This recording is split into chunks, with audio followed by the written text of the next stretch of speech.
Bonjour. Officiellement, afin de faciliter l'accès à la propriété dans le neuf pour les ménages français les plus modestes, la loi ALUR de 2014 a instauré un nouveau cadre spécifique d'accession à la propriété. Il s'agit du bail réel solidaire en lieu et place du prêt social location-accession. L'objectif affiché est de permettre aux ménages d'accéder à la propriété d'un logement tout en confiant la propriété et la gestion du foncier à des organismes de foncier solidaire. En effet, le futur propriétaire n'acquiert que le bâti, le logement lui-même, et non le terrain.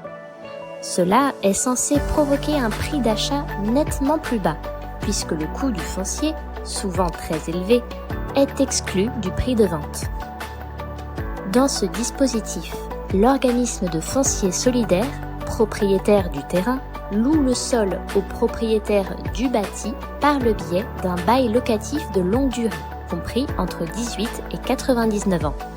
En moyenne nationale, la redevance locative mensuelle est comprise entre 70 et 200 euros selon la tension du marché locatif.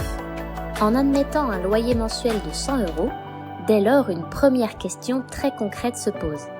Ai-je intérêt à emprunter pour acquérir le terrain en pleine propriété, comme un achat classique, ou régler un loyer à fonds perdu à un organisme de foncier solidaire ?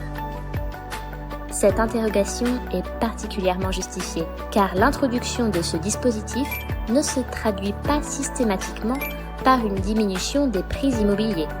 À Bordeaux, par exemple, les prix dans le cadre d'un prêt social location-accession ou en bail réel solidaire oscillent généralement entre 3 200 et 3 800 euros le mètre carré pour les deux formules.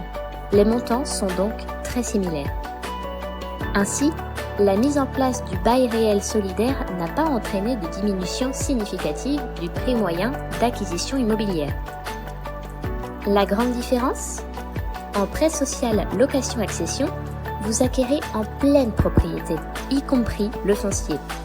En bail réel solidaire, vous n'achetez que le bâti et vous réglez un loyer perpétuel en contrepartie de l'occupation du terrain.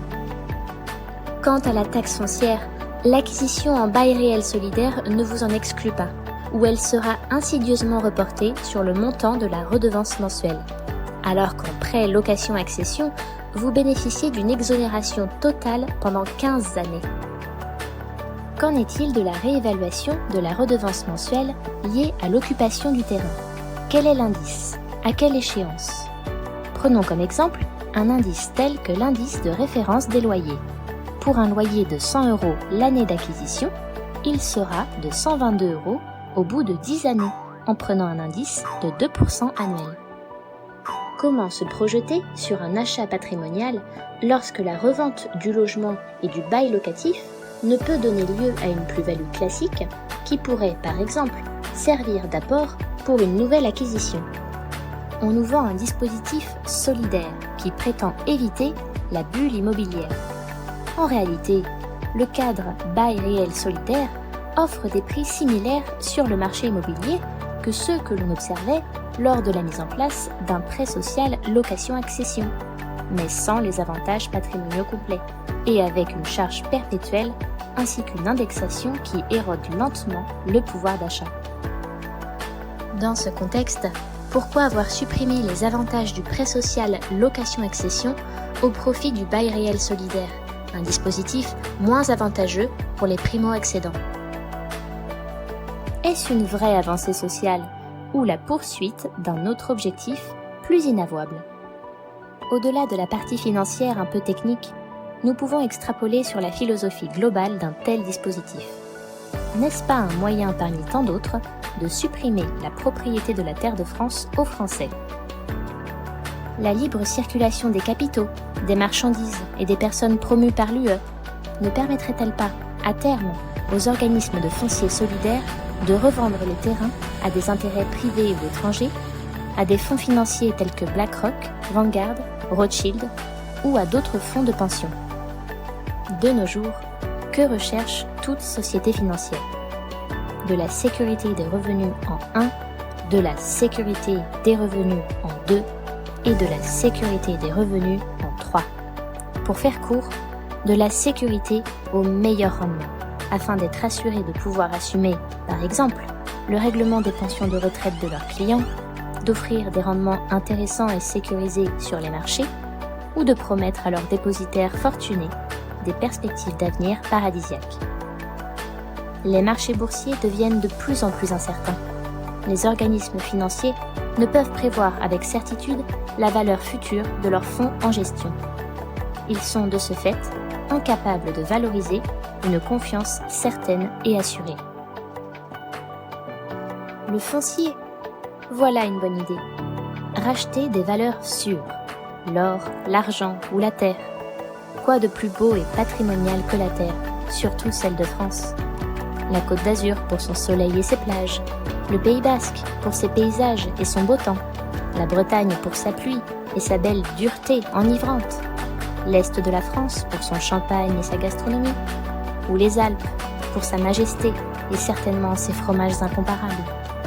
Son agriculture riche de son savoir-faire et de qualités ancestrales, son patrimoine historique, ses cathédrales, ses châteaux millénaires, ces monuments magnifiques qui illustrent notre histoire de France, la qualité de nos ingénieurs, de notre industrie. Que de beauté soumise aux appétits féroces de quelques-uns. Le bail réel solidaire n'offrirait-il pas dans un avenir proche l'opportunité à ces fonds financiers d'acheter la terre de France via le rachat des OFS et ainsi de s'assurer une rente garantie égale au loyer réglé par les jeunes ménages français les plus modestes. Une rente sécurisée, puisque si le règlement de ce loyer ne s'effectue pas, il y a un risque d'expropriation au profit d'un autre ménage qui, lui, réglera ses loyers. Vous ne posséderez rien et vous serez heureux. Et nous, pauvres de nous, tant que nos frigos sont remplis, nous regardons les prémices de ce chaos sans en prendre réellement conscience. Nous regardons Netflix, Amazon ou Disney et nous offrons le toboggan McDonald's à nos petites têtes blondes. La France n'est pas abstraite. C'est une entité réelle pour laquelle nos ancêtres ont combattu.